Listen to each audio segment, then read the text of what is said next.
There comes a moment in a man's life when silence begins to reveal more truth than words ever could. The world teaches us to chase explanations, to demand closure, to search for confirmation in someone else's voice. But life rarely grants such luxuries.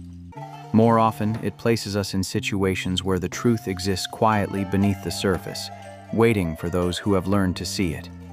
Relationships are no exception. When distance appears between two people, the instinct of the untrained mind is to react, to question, to pursue, to demand understanding. But those who have studied the deeper patterns of human nature understand something different. Distance does not always mean absence of feeling.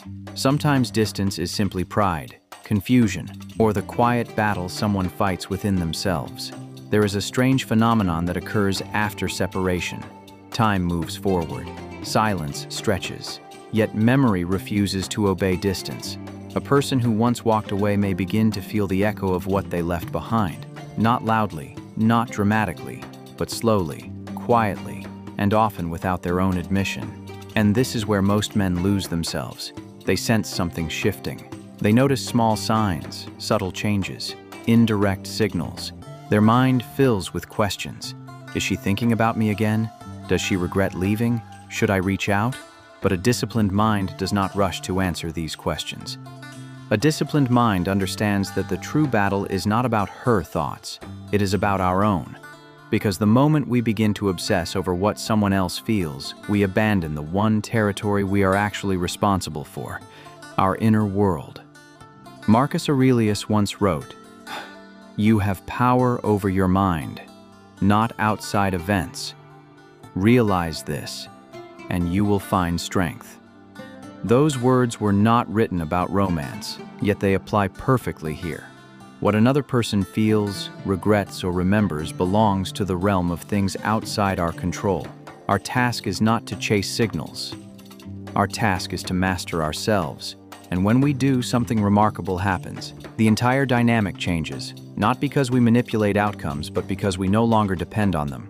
What follows are the principles that separate the man who loses himself in longing from the man who stands firmly in his own life when someone begins thinking about him again but cannot admit it. 1. We begin the day by reclaiming control of our inner world. Every morning presents a quiet decision. Before the noise of the world arrives, before messages appear on our phones, before other people's emotions attempt to enter our mind, there is a brief moment of clarity. A moment where we choose who will govern our thoughts. Most men surrender this moment without realizing it. They wake up and immediately wonder what someone else is doing, thinking, or feeling. Their mind drifts back to conversations, memories, unanswered questions. By the time the day begins, their emotional state has already been shaped by someone who is not even present. But a disciplined life begins differently. The first task of the morning is not to check the outside world. It is to examine the inside one. Epictetus reminded his students of a simple but brutal truth. Some things are within our control, and some things are not. The entire philosophy of resilience begins there. The moment we confuse these two categories, suffering begins. Whether she misses us is not within our control. Whether she thinks about us again is not within our control. Whether she ever admits it is certainly not within our control. But the condition of our mind when we rise each morning, that is entirely ours. This is why those who walk the path of discipline begin the day by returning their attention inward. We remind ourselves that our worth is not determined by someone else's longing. Our direction is not dictated by another person's hesitation. Our task is to live well. When this becomes the foundation of our mornings, something powerful happens. The emotional gravity that once pulled us toward obsession begins to weaken.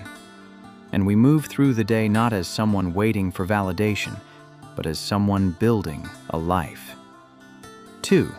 We understand that silence often reveals more than words. Human beings are complicated creatures. Pride, fear, ego, and uncertainty shape our behavior far more than logic ever will. Because of this, people rarely communicate their deepest emotions clearly, especially when those emotions involve regret. When someone begins thinking about a person they once left behind, They often face a quiet internal conflict. On one side exists the memory of what they felt. On the other side exists the decision they already made. Admitting those feelings would require confronting the possibility that they made the wrong choice. And most people resist that confrontation. Seneca once wrote, "We suffer more in imagination than in reality." In relationships, this truth appears in an unusual form. People often imagine the emotional consequences of admitting their feelings, and those imagined consequences keep them silent. So, instead of confession, we see hesitation. Instead of honesty, we see subtle signals. Instead of direct communication, we see quiet observation from a distance. The undisciplined mind tries to decode every small sign, turning it into a puzzle that must be solved. But the trained mind recognizes something else. Silence is information. When someone cannot admit what they feel, their behavior often reveals more than their words ever would. But our task is not to analyze it endlessly. Our task is to remain unmoved by it, because once again, their internal conflict is not ours to solve. 3. We refuse to chase what has already chosen to leave. One of the greatest tests of emotional discipline occurs after separation. When someone leaves, the natural instinct is pursuit. The mind tells us that effort can restore what was lost. If we explain ourselves better, if we show more affection, if we fight harder, perhaps the outcome will change. But life rarely rewards this kind of desperation. Marcus Aurelius offered a harsh but necessary reminder. Do not waste the remainder of your life in thoughts about others. He was not advocating coldness. He was advocating sovereignty over one's mind. When someone walks away from our life, they are exercising their freedom. And the moment we begin chasing their approval again, we surrender our own. Ironically, this is the very behavior that erodes attraction and respect. A man who cannot stand firmly in his own life communicates something dangerous. He communicates dependency. But a man who continues forward with calm determination sends a different message entirely. He shows that his identity is not built upon another person's presence. And that kind of stability has a quiet gravity to it. People feel it. 4. We transform. Longing into discipline. Emotional pain is not meaningless. It is raw energy. But energy without direction becomes destruction. When the mind begins wandering back toward memories, wondering whether someone regrets leaving, imagining what might happen next, we face a decision. We can feed that longing with endless thought, or we can redirect it. This is where discipline enters the story. The ancient thinkers understood something modern life often forgets. The mind becomes what it repeatedly practices. If we repeatedly practice longing, our mind becomes longing. If we repeatedly practice resentment, our mind becomes resentment. But if we practice self-mastery, something entirely different begins to emerge. Seneca once wrote, "Difficulties strengthen the mind as labor does the body." What if the discomfort we feel after someone leaves is not a punishment, but training? Training for emotional resilience. Training for independence. Training for self-respect.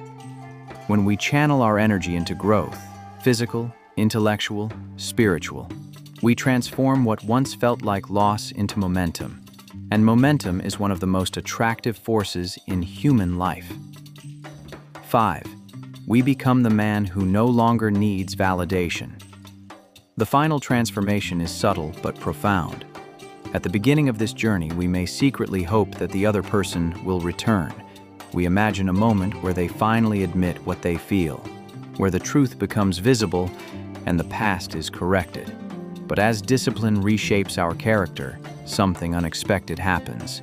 The desire for that validation begins to fade, not because we become bitter, not because we become cold, but because we become complete. Epictetus taught that freedom begins the moment we stop depending on things outside our control. Most people hear this and assume it refers to wealth or status, but it also applies to emotional validation. When we no longer require someone to admit that they miss us, we become free. If they return, we are calm. If they remain silent, we are calm. If they move on entirely, we are still calm. because our identity is no longer tied to their decision. And paradoxically, this is the moment when our presence becomes the most powerful. Not loud, not desperate, not demanding, simply steady, like a mountain that does not move when the wind changes direction.